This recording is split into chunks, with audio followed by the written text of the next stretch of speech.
Hi, welcome to my channel. This is Lies and Logic, and I'm Matt Garrett. So I'm going to show you something that very few people know, and those who do know better than to talk about it. But I'm going to show you in a way that hopefully doesn't get this video flagged by YouTube. I wonder if saying that will get me flagged. You heard of this movie, right? Well, it's about a secret group of people, you know the one. But before this group, there was another group, and they were established in the 1500s by this guy. This group was a topic in a fairly recent movie by Martin Scorsese called Silence, starring Andrew Garfield and Adam Driver. I also remembered that the Three Musketeers were members of this group in the movie The Man in the Iron Mask with DiCaprio. But let's get back to the 1500s. So back then, the Catholic Church was king of all churches. Around that time, Martin Luther, a Catholic priest, had started to have differing opinions about a few things about the Catholic Church, namely indulgences. He didn't believe you could buy your way into heaven, and the Catholic Church had convinced its followers that only through the Church could they find salvation with confession or donations. Martin Luther, on the other hand, believed in following the teachings of the Bible down to the Word, and nowhere in the Bible does it discuss the hierarchy of the Church. Thus began what you may know as the Protestant Reformation. All across Europe and the Middle East, the Catholic Church went to war to snuff out this rise of Protestant Christians. This led to the creation of the group I mentioned before, from that Scorsese movie around 1534 by this guy, who was a Catholic priest and an ex-soldier. He discovered through meditation and his 7 chakras he could channel his third eye, or the pineal gland. He began teaching this to the J priests. Let's just call them the J's from here on out. They believed through meditation they could leave their bodies and make a personal connection with God. This made them believe they were anointed to guide humanity. Sometimes they would refer to themselves as the Illuminated. They were formally recognized as a religious order by the Catholic Church in 1540. Now, the Jays were created to be agents for the Catholic Church, to wage war as spies, and they would work closely with leaders and royalty to topple empires and governments from the inside, as their goal was to have Rome rule over the world. Let's read a bit of the Jays' oath found on this page. Just a warning, this is not for young ears.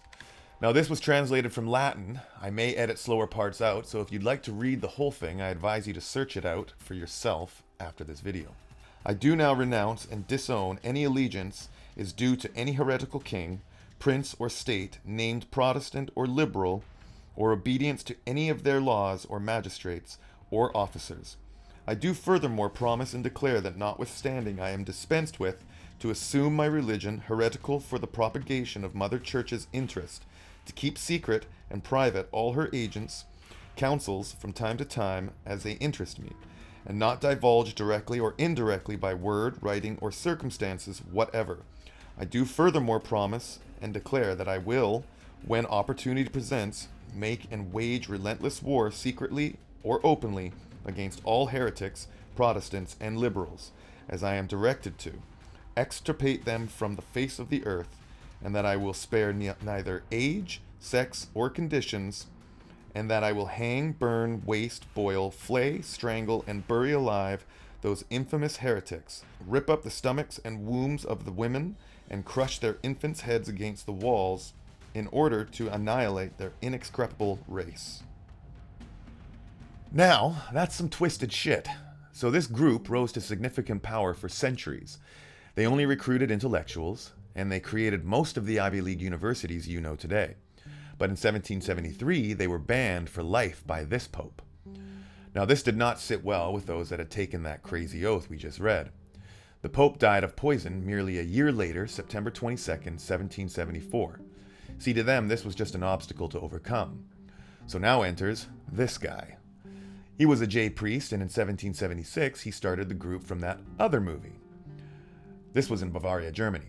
Since the church was no longer affiliated with the Jays, this new group was going to need money. So they partnered with this family that were highly influential bankers. You know who I'm talking about. Now this group had lots of goals, but one very important goal was to infiltrate secret societies. This guy quoted saying, "There is none better than Freemasonry. The public is accustomed to it, expects little from it, and therefore takes little notice of it."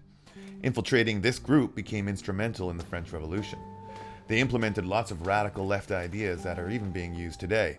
The French government was easily overthrown by Napoleon as he was empowered by high-ranking Freemasons. This is the hidden hand gesture to signal your allegiance with this group. This led to Napoleon being used to punish the countries that banned the Jays, namely France, Portugal, and Spain. The Napoleonic Wars led to the cornering of the Pope and the reinstatement of the Jays in 1814. After that, some believe Napoleon was ordered to sacrifice his army at the Battle of Waterloo in 1815 in an effort to weaken the French forces so they wouldn't be a threat to Rome, and also as a punishment for banning the Jays. Once this was all accomplished, Napoleon was sent to an island to live out his days where he was believed to be poisoned.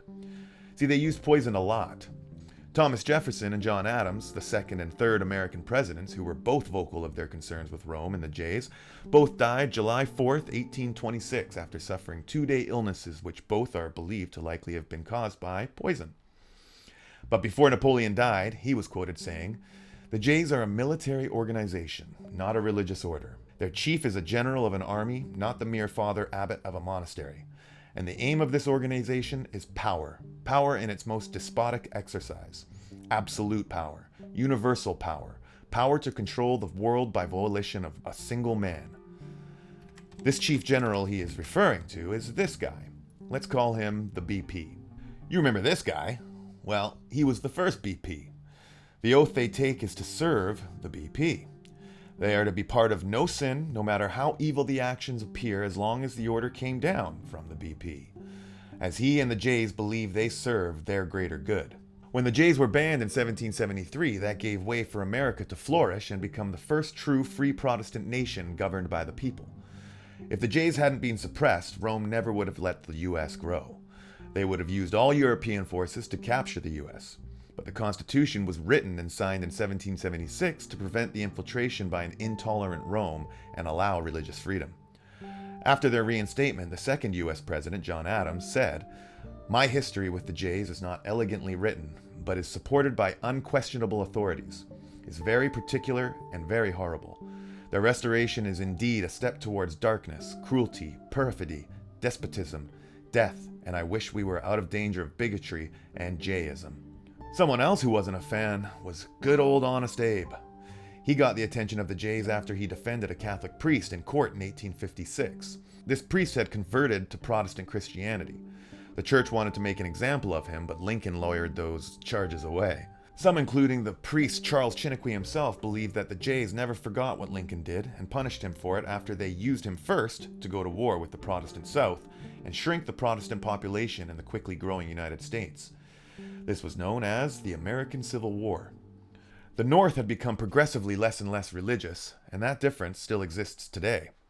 This guy, inventor of Morse code, wrote a book back in 1835 all about the Jays' plan. He was quoted saying, "The Jays are a secret society, a sort of Masonic order, with superadded features of revolting odiousness and 1,000 times more dangerous." Another author was this guy, and he wrote this book in 1797 all about the plan to use the Masons to grow this group. But let's get back to Honest Abe. He believed that the Jays instigated the Civil War. Listen to this. "I do not pretend to be a prophet, but though not a prophet, I see a very dark cloud on our horizon, and that cloud is coming from Rome. It is filled with tears of blood. The true motive, power, is secreted behind the thick walls of the Vatican, the colleagues and schools of the Jays, and the convents of the nuns, and the confessional boxes of Rome."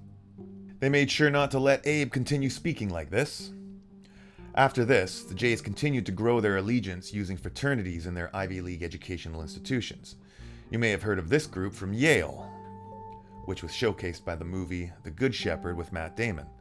This group was founded in 1832. This would be the Western arm of that other group from Europe, which actually ended up getting banned 8 years after its inception in 1784, after they had been exposed. But they actually were banned multiple times, and it never seemed to matter as they just changed their name. I'll read a quote from this guy. It says, "The great strength of our order lies in its concealment. Let it never appear in its own name, but always covered by another name and another occupation." So it's safe to assume, based on the Jays' oath and the old canon law of this group, hiding and changing your title is common practice. This group was established in 1947, 2 years after World War II. Some believe they truly collect intel for the Vatican. Even Hitler and his army were devout Catholics, and the Pope during World War II never denounced the Nazi Party. Even our boy Klaus was a young Nazi.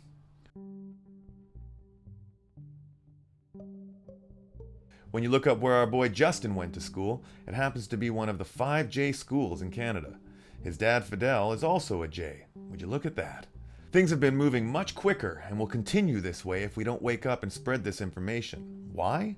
Because our current Pope is the first ever self-proclaimed J, which means he has taken the oath, so he even takes orders from the BP. Now I hope I sparked your curiosity. There's so much more, but in an effort not to lose your attention, I've kept this video as brief as possible. Please continue down this rabbit hole so you're not in the dark like the rest of the world. All this history is still available to find, but since they control most of the education systems, the info has been removed from curriculum. Thanks for watching. Please like and share this video, and subscribe as I could use your help to get this kind of information seen. This is Lies and Logic, and I'm Matt Garrett. See you next time.